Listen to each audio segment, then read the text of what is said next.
meaningful. A lot of people think that salespeople are just about making money. And the reality of it is, yes, it's nice to close a deal and get a nice commission check.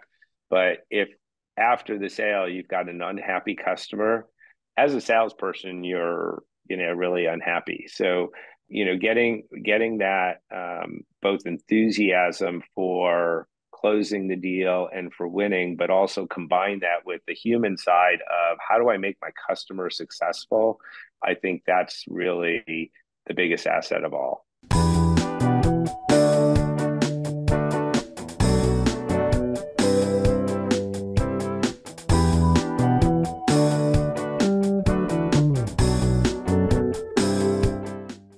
Doug Miller is a sales expert with over 20 years of successful sales and sales management experience at both enterprise organizations and small to medium-sized businesses.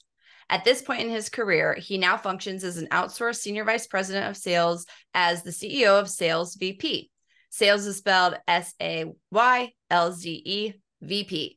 Doug helps companies achieve breakthrough sales growth, discipline, and accountability using proven processes. Doug works with clients across all industries to create sustainable revenue growth by building great sales organizations. He does this by assessing and resolving issues with his proven sales strategies, including assessing and managing sales talent, compensation plans, and sales targets. He'll ensure that the team has the correct enablement tools, business development activities, and that they're attacking the right markets.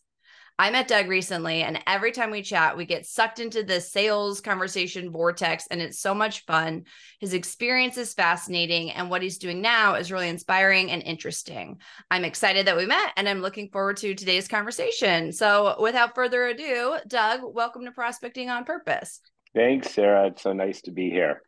Yeah, I'm really excited. Yeah, I'm excited to talk today. And since you're a sales guru, I'm going to throw this question at you right out the gate. What is the best sales tip you've ever received? So the best sales tip that I've ever received is to not spend all your time with the people that like you. And it's a classic mistake that many salespeople make. You find somebody who is enthusiastic about what you're selling and the value that you're going to provide. And so it's like a drug. You want to spend all your time with them. And you spend your time with them because they're providing you all this amazing positive feedback for what you're doing, and it feels really good. The reality is, in most companies, there are many stakeholders that make the decision as to whether to move forward with what you're trying to sell them or not. And amongst those people, the people who aren't talking to you are the people that, have objections to what you do. So if you're spending all your time with those people that like you, you're really not finding the issues that can prevent your deal from ultimately closing, and you're not leaving yourself the opportunity to address and do the appropriate objection handling to get those other people on board so that your deal actually does close. So really, I would call that like surrounding the project with all the stakeholders or decision makers. Yeah. So there's all those different stakeholders, and too many people focus on just a handful of them, and they don't really get, and then all of a sudden a deal goes south on them, and they're like, well, why did that happen? This person was so excited, and then you realize there were like three other people that were not in your favor. And I think too, when you think about that person who was really excited, sometimes clients don't want to let you down or have the uncomfortable conversation of giving you bad news that it's not going your way. So I think I see that too. People like you back, the customers or the prospects like you back, so they don't want to let you down. But instead you lose the deal. It's like, well, if we just had this conversation months ago, we could have prevented that. Tell me what's wrong. Right. So I think it's another facet to it is, don't focus just on the positives, even with the people that like you. Ask them, what are the challenges that you see? Try to identify those early on so you're addressing those as you can, because when the deal gets into the final stages of closing and people are actually looking at signing a check, to pay for something, that's when their emotional concerns all come out. And then they're like, well, what about this, or what about that, or what happens if this happens, and all those objections come out at the end. And the more you can try to address those as you're going through the process, the more chance you'll have of getting to a successful conclusion. Okay, so cool. I had this whole different line of questioning, but as you guys can, as the audience can tell, we just go off a path here, because now I want to ask you a little bit about that. Like, if let's say you have your champion that you're working with, and I'm a little bit selfishly asking for myself because I have a deal that I'm working on with a client, and I have a great champion who I'm working with. You know, he has to go to his leadership and prove my value to them. And you know, my strategy and success has always been just find a way directly to the top guy, top decision maker. And sometimes you have to be very delicate with that because you have your champion in front of you. So you don't want to discredit their value or their worth. Like, what would you recommend if you have your sales champion and you're trying to get to the other decision makers? You gave one question, one script, like what are some challenges you see that could prevent this from moving forward? Do you have any other tactics on really getting to those different decision makers? Yeah, I think it's this is really a key area too. Um, a lot of times the entree into an opportunity is not necessarily with the top decision maker. Right. And, you know, we as salespeople and sales managers are all trained that, hey, what we really want to do is take a top-down approach. Um, that's not always how it works out for us. So the Right. question becomes, how do I effectively get to that top person without alienating my champion? And I think the key there is be inclusive.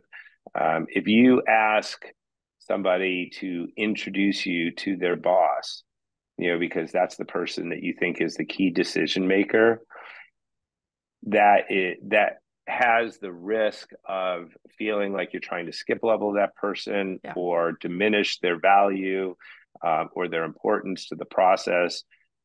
So what I like to do is simply say, hey, can you schedule a meeting where you include your boss, right?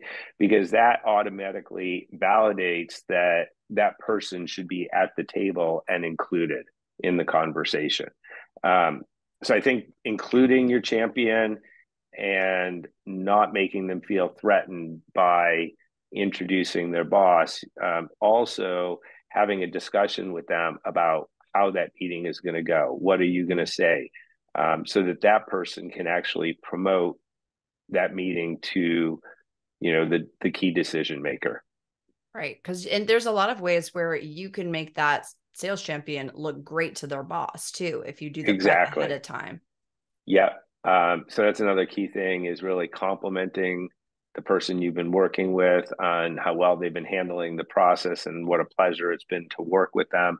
All those things go to, you know, making that person feel good and playing to their personal agenda, which is to look good to their boss. Right. You know, if that makes it a lot less scarier for that individual to make that introduction. I agree. One thing that has been helping me recently is I've been saying, what will make you look good? And I'll ask them that. Right.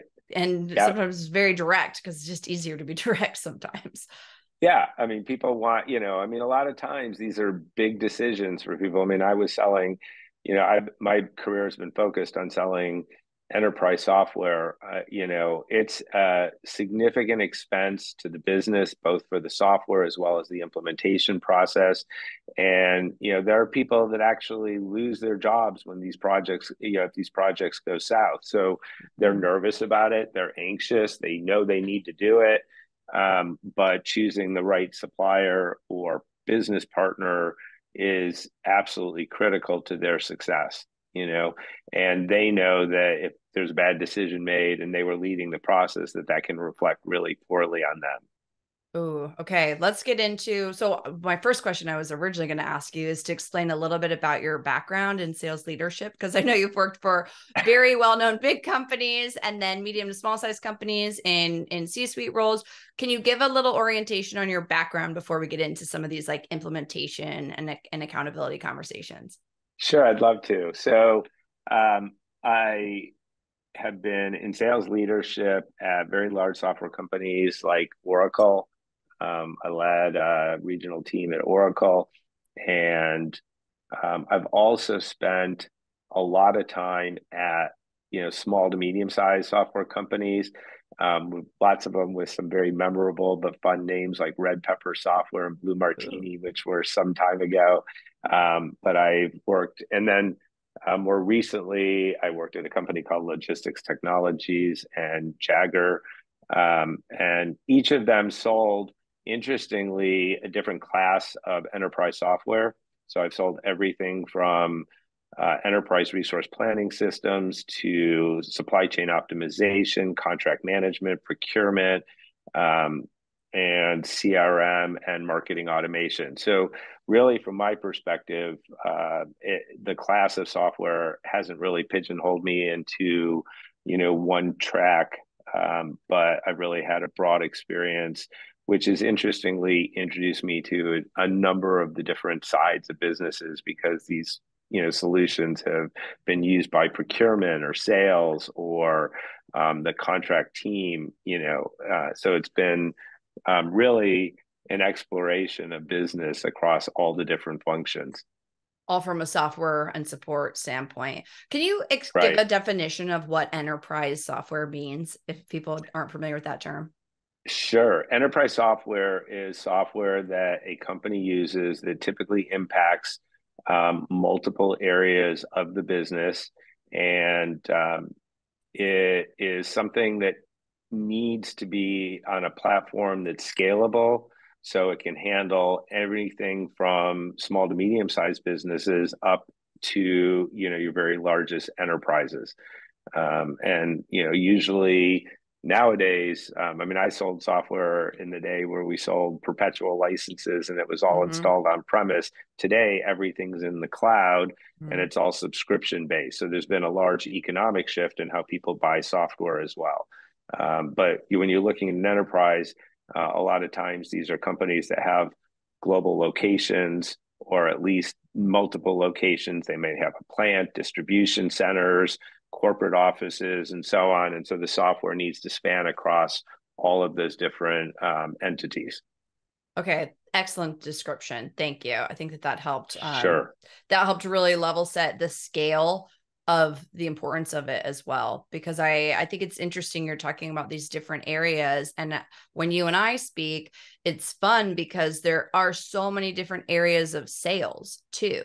So excellent. Thank you so much for that description. I think what's interesting about your answer is it does illustrate all of these different areas of sales, including, the high stakes environments in which you're selling. And I would like to get into a little bit of kind of the front end side of sales, like the go to market, the actual sellers themselves.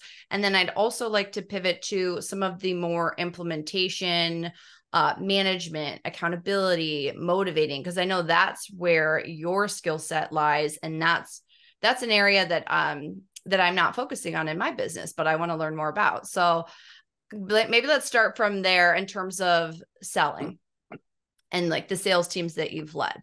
What do you think is the biggest like asset that a sales team can possess? So the biggest asset that a sales team has is the actual salespeople on the team. It's the people. The advantages of having the right type of salespeople is really something that you can't just put a dollar value on.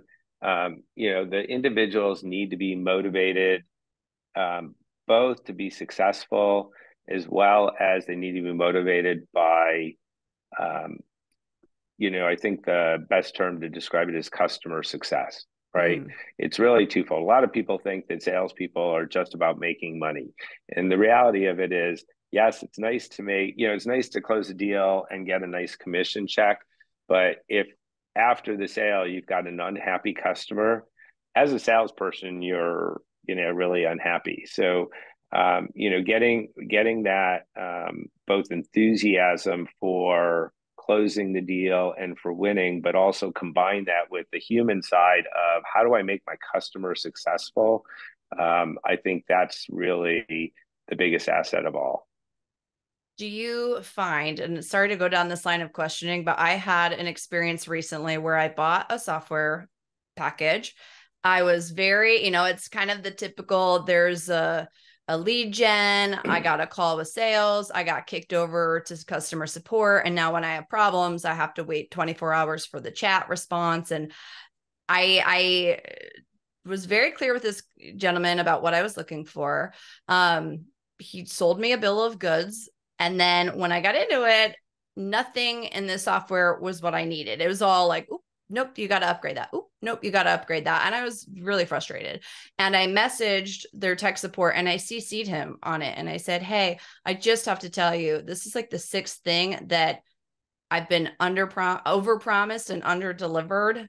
I'm really disappointed. And I CC'd the sales guy on it. And I was expecting a phone call from him or an email saying, hey, what's going on?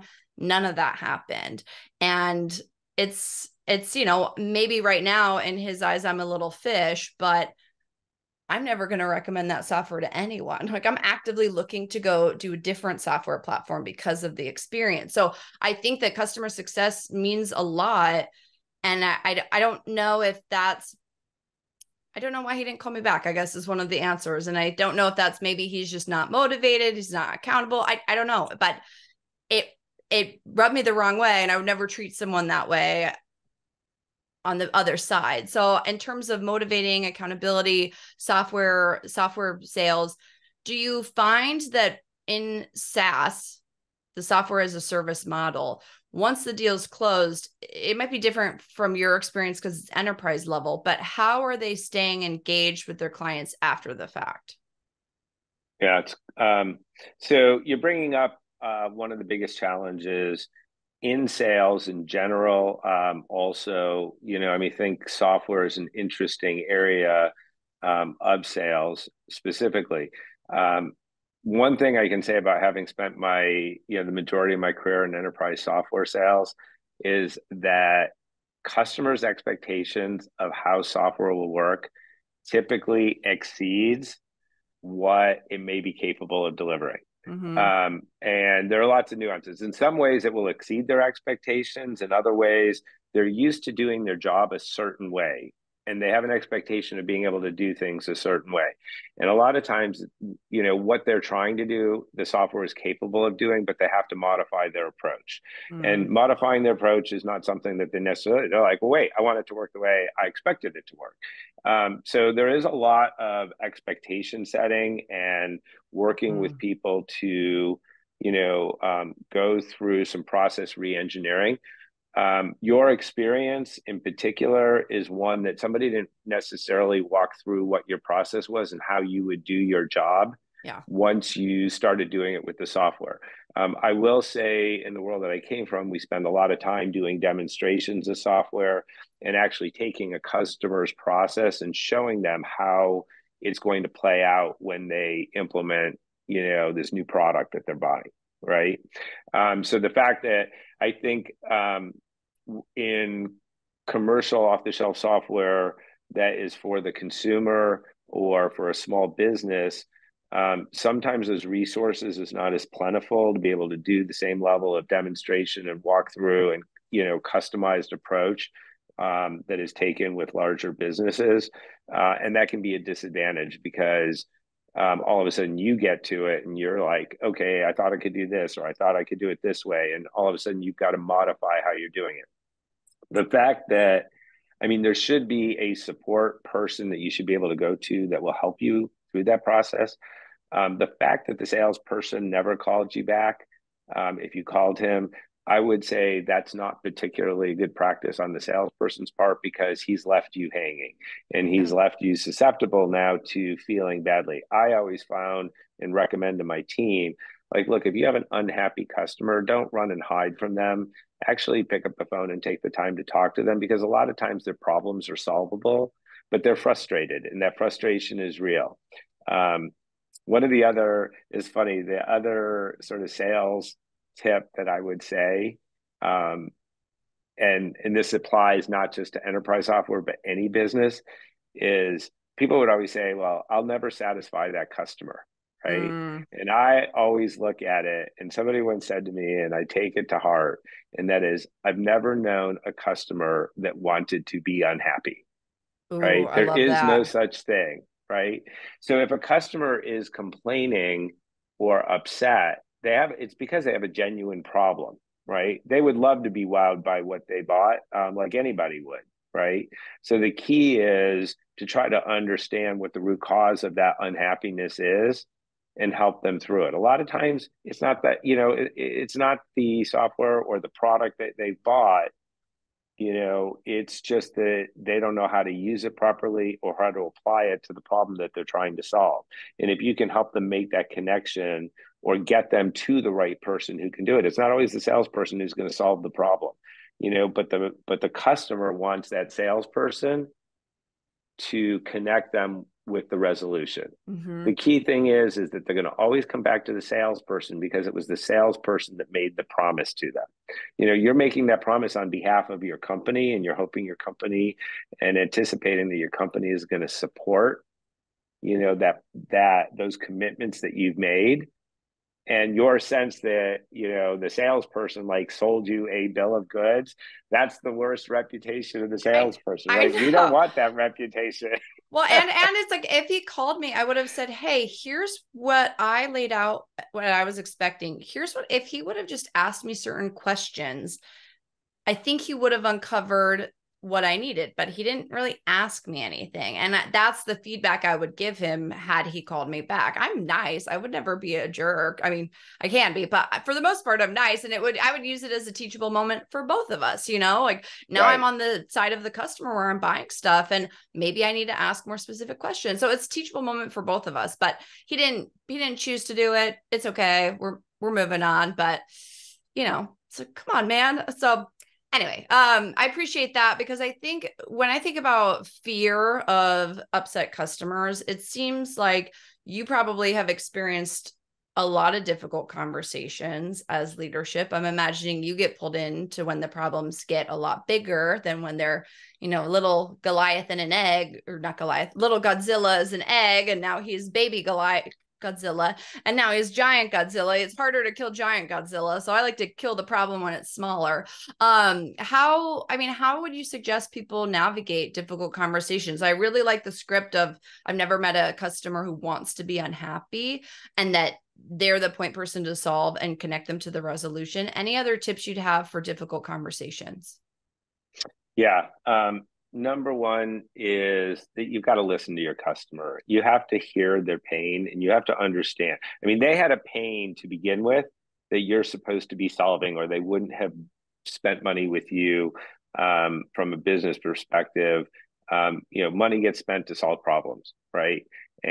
Or get something that they need. If what they have acquired from you isn't solving their problem, that's creating a different kind of pain and a new pain, right? Now they haven't solved their problem, and they just spent money, and they've got this new product that they've just acquired from you, and it's not doing what they expected it to do. So you've got to, number one, listen and understand their problem. And what they're really looking for is a path to resolution. Okay. And the key thing is you need to be the facilitator to help them get to the path of resolution. It doesn't necessarily mean you have to be the one to solve the problem for them. Sometimes it's going to be somebody from your product management group. Sometimes it's going to be somebody from your implementation team. There are different people who can solve these problems. Sometimes it's a technical issue that's going to require getting somebody involved on the engineering side to say, why isn't this working the way we thought it would be working? Because typically when they told you it could do something, it was their expectation that it would be able to do it. They don't, I will say this in defense of all salespeople everywhere. Yeah. Salespeople don't typically say it's going to do something unless they themselves believe it's going to do it. It doesn't do you any, it never serves you well to promise something that you can't deliver on. And I think that's sort of a bad rap that salespeople get. The worst, one of the other things that I really coach my teams on, and this happened when I moved from being just a VP of sales into being a chief revenue officer, and I had responsibility for both what is typically differentiated as new business versus selling to existing accounts or account management. It became very evident to me that in order to grow accounts, they needed to be happy customers. right? You're not going to sell more to customers that aren't happy. And so a lot of times you find in account management, those people are salespeople too, right? They're trying to grow it's a different focus, new logo versus expanding on existing customers. A lot of times all the problems end up on the account manager's plate because they need to solve those problems in order to sell more product, right? So the new, people who are constantly moving on to new business, they're the ones like your guy who kind of walked away from the problem and said, now that's somebody else's problem. Not necessarily with a new customer, the best, approach from my perspective, but it does happen. That person, when you find the account manager, they can really help you find that path to resolution. They're more motivated a lot of times to help you find that path to resolution because they know that if they don't, you're not going to buy any more from them.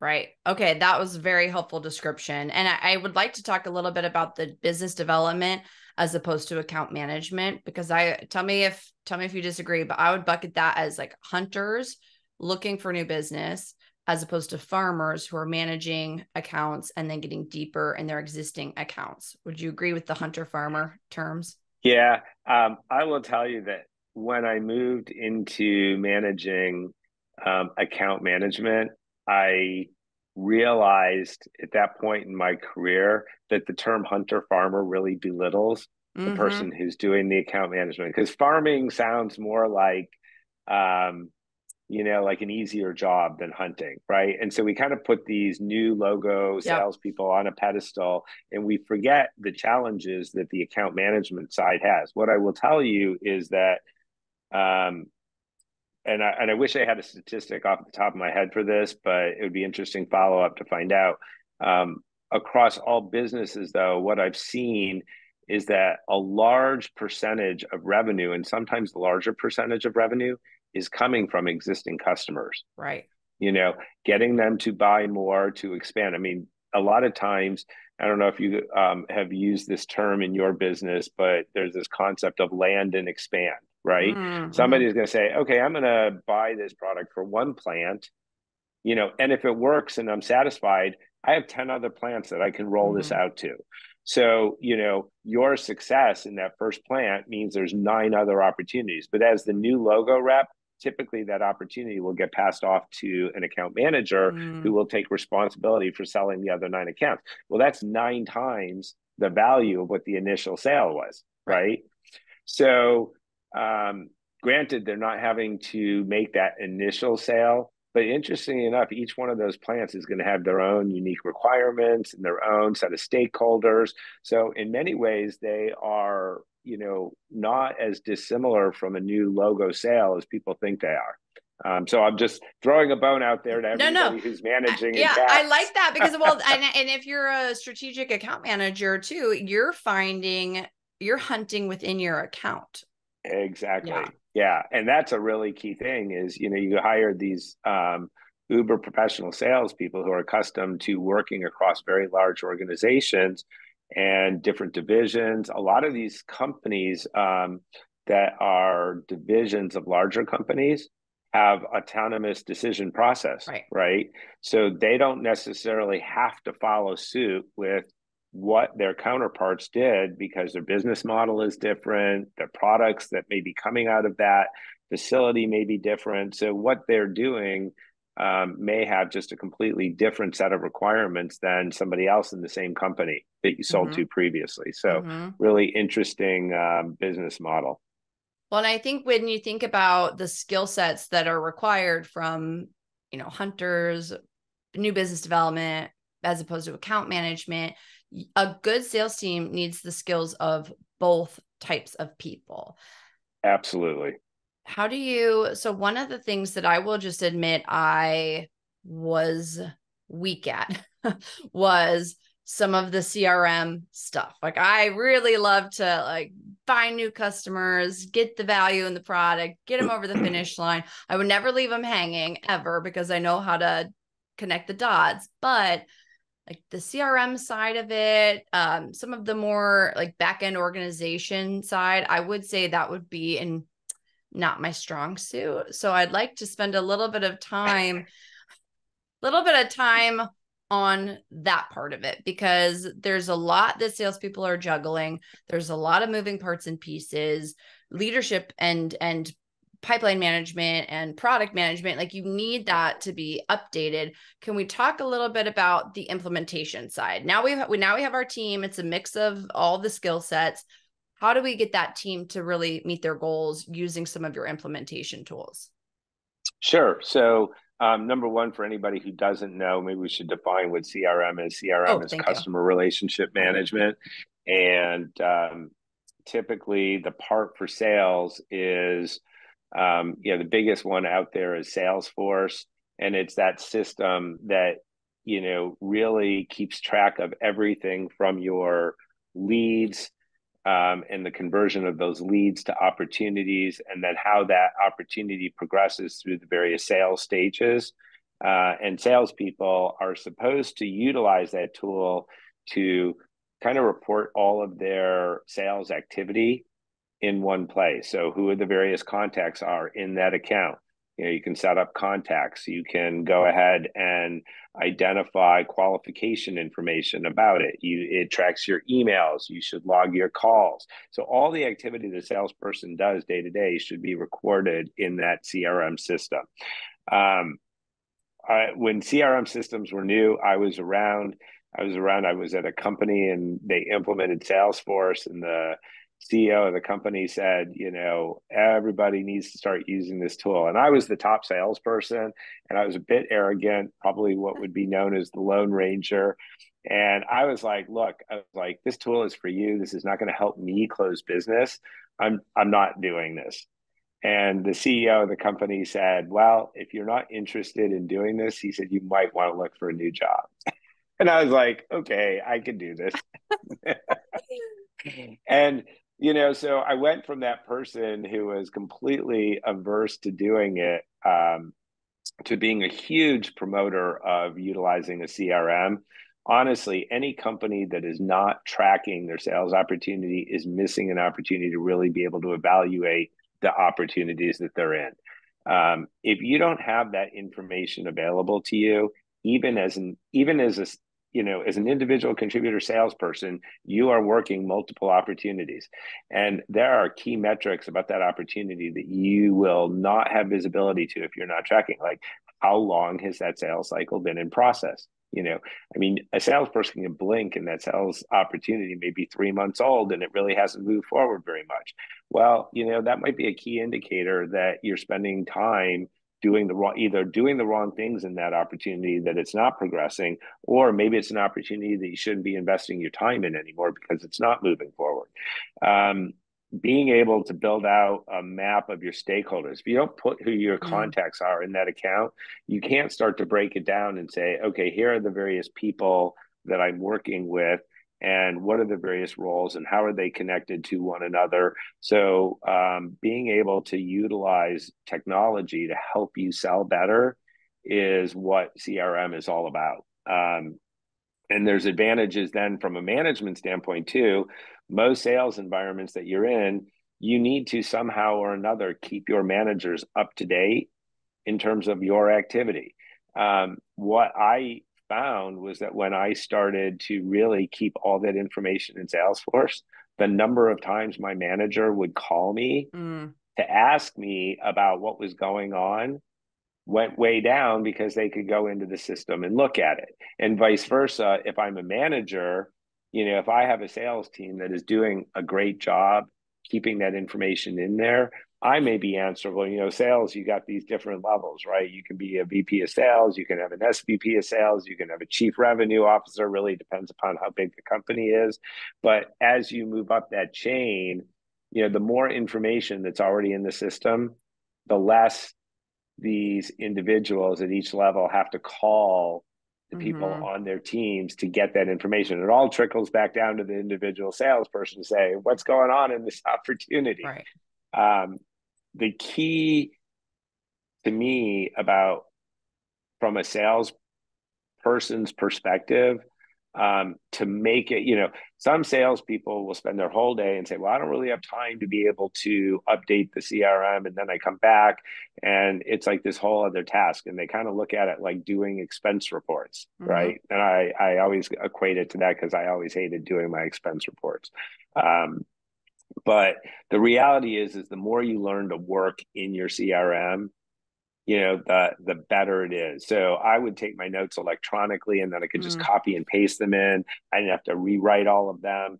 I would, if I had a desk day where I was following up and making phone calls, I would actually keep my CRM open and log the calls as I was making them so that I didn't, and log my notes about the call, as I was doing it. So it wasn't this task I had as a follow-up at the end of my day. If you do it that way, it feels like a chore and a burden every day to keep it up to date. Yeah, I think that was my issue because I live in Los Angeles. So you're driving all day, you're on all day, and then by the time you get home, you're so hungry, you just want to make a quesadilla and like turn off your brain. It's like, oh, I got to go do Salesforce. Like it was just a burden is how it felt. So right. I appreciate you talking about being able to use the technology to make you sell better. And I also like your point about managing the time you spend, whether that's addressing it if it's not moving forward. Is it because I'm not pushing it forward, or is it because I need to drop the opportunity? So I think that that's very helpful too. Yeah. I mean, I'll make one other comment. Just, if we look at, I've been selling for a lot of years, and so I've seen the evolution of a lot of technology to help salespeople.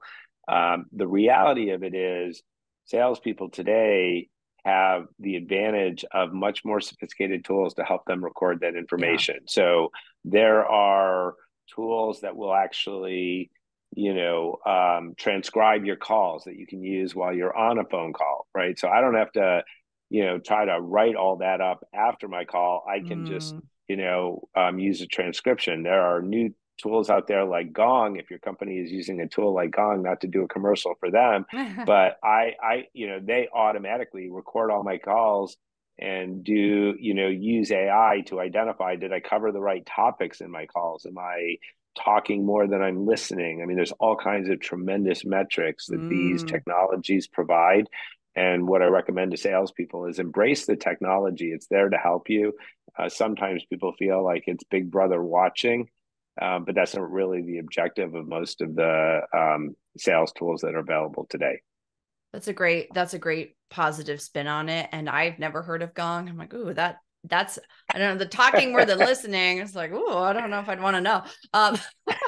But okay, let's talk a little bit about what you're doing now. So you are a fractional CRO. Can you explain what that means? Explain what your business is doing? Yeah. So I made this decision. It wasn't an easy decision to make because I left my last role at the end of the year, and I went through a little bit of soul searching and evaluation of just where I was at from a life stage perspective. And, the most obvious thing was to go on and find another, VP of sales role in another company. And, when I was looking at what I've been doing, I've been working with a series of smaller companies, and I've been helping them set up their sales infrastructure. So all the things we're talking about, helping them, define their comp plans and, even create job descriptions for the salespeople and implement the CRM and develop what the sales process was that we were going to put into the CRM, and all of these different aspects, and then managing the sales teams out of the gate and trying to help them, really identify what the strategy was that we were going to do to increase revenues and close more business, evaluate the demonstrations and the presentations that we were giving. What I found was that I really loved that whole process, and I had been doing it successfully with smaller companies. And so I decided that a lot of these companies kind of have a love-hate relationship with their VPs of sales. VPs of sales don't come cheap today. And a lot of times, in particular with smaller startup companies, that's an expense that they're not really ready for. And they try to find one person to do both. So they say, if I could find a sales manager that would also be willing to sell, then that would be perfect. But the reality is, if you have somebody who's got the wealth of experience and has reached a point where they're in a management role, it's not that they're not capable of selling, it's that they've developed another skill set and they've matured into a different role. They are oftentimes willing, like I would say to somebody, sure, I can sell too. But the reality is that if you're spending your time doing both, you're not doing either effectively. Mm. Um, and the reality is that when you have a very small sales team, anywhere from 1 to 8 salespeople, you may or may not need, a full-time sales VP. And the fractional model has been around in CEOs, in chief marketing officers, and chief financial officers for a long time, but it really hasn't been around in the sales arena. And the fractional sales VP is a growing discipline where people like myself who have managed teams and built sales infrastructure for companies, I now want to take that experience and work with smaller companies and do it on, what they need as a business. They may not, they may need VP of sales to do a sales meeting once a week in one-on-ones with their salespeople to keep track of the opportunities and hold people accountable. They don't necessarily need somebody full-time doing it. So they can, that's like myself or other fractional, sales VPs who are doing what I'm doing are available for these companies to employ on a part-time basis, on a contract basis. That it makes so much sense because it really is just a gap in the market, and it's great to see that people are filling that gap. And what I've started to see now that I'm working with more startups or encountering more people who are in like a founder type of role where they are making money, but it feels like the founder is the salesperson. Can you speak to that a little bit on what you see there when it's the person who started the business, who's running the business, who is also going out and selling? It seems like this role is a really nice solution to that. Yeah, it's huge. And sometimes it's a huge relief to the founder or the CEO of a company. I mean, sales is a profession unto itself, and it's not necessarily for everybody. Not everybody is good at it. Not everybody likes to ask people to sign a contract and give them money. It's not their comfort zone. And I was, my answer to any CEO or founder of a company is like, that's a big role. And I was a CEO. I mean, you're managing marketing, you're managing product development, you're managing all the, finance, procurement, every aspect of the business is your responsibility. You're probably not spending nearly enough time or that much time with sales as they need to be.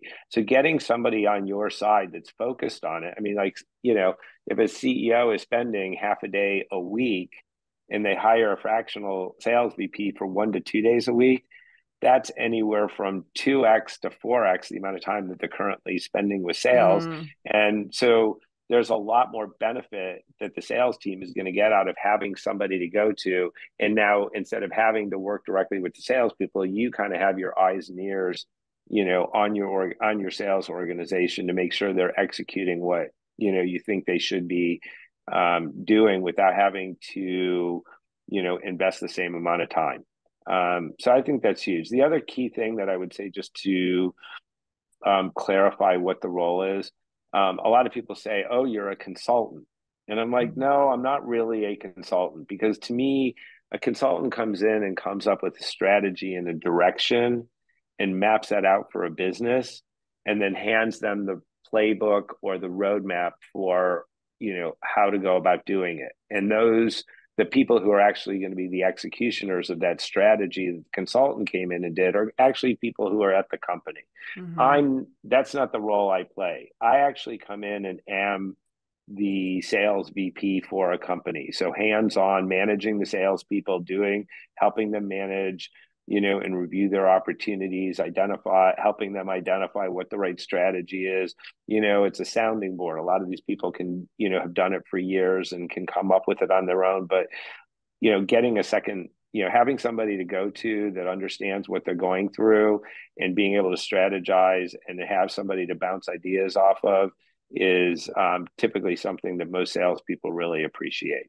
I was going to say, I feel like when you think about the founder or the CEO and they're doing so many things, number one, they probably can't manage 8 direct reports of a sales team. So there's Right. that buffer piece there, but also sales people need support. They want that type of leadership and strategy and collaboration. And, ooh, Doug, I made a big boo-boo. Can you help me through it? Because I've definitely had to lean on some of my leaders for some bigger situations that I found myself in. And I've always appreciated the people that I've worked with. And I'm sure that you really are providing the solution to the founder from an actual delivering on implementation and numbers and managing the team, but also camaraderie and morale and investment in the company and wanting to stay and see the company successful and their customers successful. Yeah. And the other thing is that salespeople themselves often don't want to be the person to have to, present the numbers to management. And if you have multiple salespeople, somebody's got to accumulate those numbers and put it into a forecast or a report that says, here's where we're at today, here's what we're going to close this quarter, here's what we're projected to close by the end of the year. All of that sort of administrative overhead is something that is not really the best use of the salesperson's time. You want that salesperson out in front of customers. You want them, reviewing their opportunities or looking for new opportunities. You don't want them spending all their time trying to put together the sales, report for the management meeting, right? So that's another role that the sales VP plays, where it's my responsibility to get those numbers from the individuals on the team and then accumulate them into the sales reporting. If everybody's doing a great job updating the CRM, that whole job becomes a whole lot easier. And so holding, sales reps accountable, reviewing their opportunities, make sure that they're doing that activity, does make that whole process flow a lot more smoothly.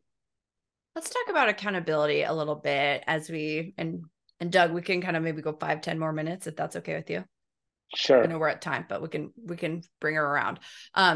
So let's talk about accountability a little bit. So now you're a new sales leader. You've got a team that you're getting to know. You're implementing the tools. What have you seen works from holding people accountable? What have you seen works from holding people accountable and motivating them in their roles? Like what give us some like golden nuggets there on accountability. Yeah. So some of that comes back to the question you asked previously, and you said, I never really liked to update the CRM. The reason you didn't like to do it is you didn't see how it added value to what you were doing. It seemed like overhead and not really doing it. So I think the key thing in holding salespeople accountable is helping them understand the value in what you're asking them to do. If they don't see value in what you're asking them to do, most salespeople are going to be dismissive of it. They've got better things and other ways that they would rather spend their time. And if they can get their work done and go out on the golf course, that's something we all desire to do. And so, or spend time with your family or whatever it is that, you do outside of your work time. So you really need to help people understand why you're asking them to do what you're doing. Just telling somebody to do it and not helping them understand the why is not generally a path to success. So I have just found in general that if I show people like, hey, here's the report I'm using, and here is where your information, will come into this report. And if I don't have that, then I either need to get it from you somehow. So you're going to have to spend more time with me on the phone. And that's just one aspect. I mean, the other thing is, follow up with customers, right? Nobody wants their, if I get an escalation call from somebody like yourself who calls, you call in and you're like, well, I've called my sales rep and my sales rep's not calling me back. Most salespeople don't want that negative feedback. Right. And so, when you have customers that are, when you have a lot of escalation, I think getting the salespeople involved in those escalations and making sure that they understand, like you're not trying to single them out or doing it, but the question is, how did it get to this point, Mm-hmm. and what can we do to try to avoid these escalations? That helps with accountability a lot, because most salespeople don't want don't want problems escalated. It makes their life harder, and it also becomes a distraction of their time from their core competency, which is going out and selling, Right. right? So it's really just being transparent, and I think trust is a big thing too, right? They need to trust that you're there to have their back. You're not doing this accountability to admonish them or be negative. It's really about how can we improve the sales culture within an organization. I love that. So let's maybe end on a little bit about trust. Like, what can sales leaders do if you're managing a team to make sure that you are instilling trust and the sense that you have your team's back? Yeah. So, it's interesting because I've had teams that, I think one of the hardest things as a sales manager is if you have a team that ultimately doesn't trust you. Mm-hmm. And I've experienced that coming into a new environment, and winning over a team is not always the easiest thing to do. But I think, my approach has always been to be straightforward and honest myself with the team. If there are challenges that are being communicated by senior management, it's like, hey, it doesn't serve the team well to not have visibility to what those are. And, Mm-hmm. when you say, okay, this is what I'm hearing, and this is what we need to address as a team. And if everybody gets on board and gets behind that, it makes it a team effort to solve those challenges, as opposed to, again, something that is punitive, to an individual. That's never really what you want for your team, you know. And so I think transparency and being direct. Most salespeople want to know, like, what's going on at the top of the organization, Right. right? And if you're a sales VP, you're kind of in the middle of senior management and the individual contributors. So I think the best thing you can do is try to, find a way to make that information available as best as you can. Transparency and being direct and illustrating the why. I think that's excellent. And Doug, we could talk about this stuff all day. If we go by just on the conversations we've had, that's what we keep doing. I know, it's like little sales nerds. Well, I really appreciate your insight and wisdom and taking the time to be on the show today. I would have loved to work for you if you were my VP of sales. So I'm sure that your clients are really happy with having you on board. Where can people find you if they want to learn more about you? Sure. So I have a web page at saylzvp.com, which is SAYLZEVP.com. I also am part of, I joined an organization called Sales Acceleration. That I don't work for Sales Acceleration. They're really more of a support organization for fractional sales VPs.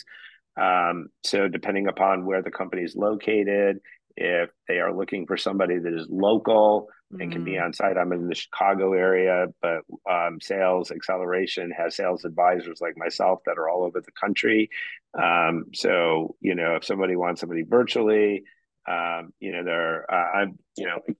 worked virtually most of my career. So, depending upon the type of business and what their needs are, if they're looking for somebody local, might not be myself, but if they're looking for somebody virtual, but that's the best way to reach me is, fill out a contact form at my webpage. Got it. I will link all of this in this episode's show notes too. And Doug's coming to Los Angeles this weekend, so we might meet up in person. So hopefully on We the blog will. post, we'll get a picture together and put it. I'm trying to get more like tangible behind the scenes assets as part of the podcast. So I just want to Yeah. thank you for your guidance. You've been a really nice mentor to me. And I know that's probably not what you were signing up for, but I'm just grateful to have met you. And I'm looking forward to seeing you this weekend. Well, I'm looking forward to meeting you in person. And, I appreciate your using the term mentor, but I feel like I've learned so much from you and already in our conversations and your prospecting on purpose and your, acing the sale. It's all really great content, and I look forward to working with you. I appreciate you, Doug, and thanks for coming on Prospecting on Purpose. Thanks, Sarah.